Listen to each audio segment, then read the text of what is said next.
February, we identified right away, I think we were the first to identify that the new regulatory stance of the federal banking regulators was going to dramatically decrease liquidity for cryptocurrency intermediaries.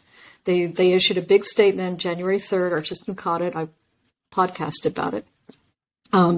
They said, effectively, they actually said it, it's an unsafe and unsound banking practice.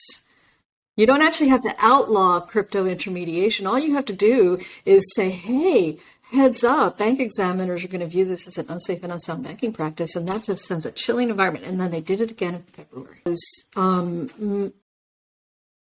We have patented technology that measures the momentum and the volatility in public policy. And so our machine reads every day more than any human could in a 24-hour period in general, but then it puts a number on it and it measures it without using sentiment analysis. So we're measuring, if you will, if you think about the old where there's smoke, there's fire. So we're finding the smoke.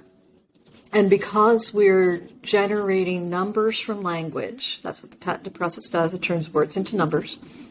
Because we're doing that, predominantly, but not exclusively, from the official sector, it means you can also see the difference between what is going on in the media, what the journalists are reporting. We have data mining licenses with Thomson Reuters and Dow Jones, a strategic partnership with Dow Jones. But 85-90% of our inputs are what policymakers are actually saying and doing, because we think what a policymaker says matters. It matters a lot. And they will tell you what they want to do and what they're going to do. You just have to learn how to listen. And because I have been in public policy, I have trained my machine to listen for the signals hiding in plain sight. Although most people think of the crypto space, and it's not just crypto, it's also stable coins that maintain a one-to-one peg with the US dollar. But these are not hermetically sealed environments. There are on-ramps and off-ramps to the US dollar, and that goes through the banking system. In addition, the companies that do this, they actually need US dollars or some hard currency to buy the computers, to pay the people. People still need some kind of hard currency to pay for food. You can't use crypto to pay your grocery bill, your utilities bill, your mortgage, or your rent. So there are on and off.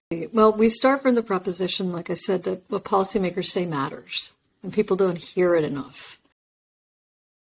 But the economic growth rates that the IMF released today suggest strongly significant economic slowdowns in a lot of advanced economies.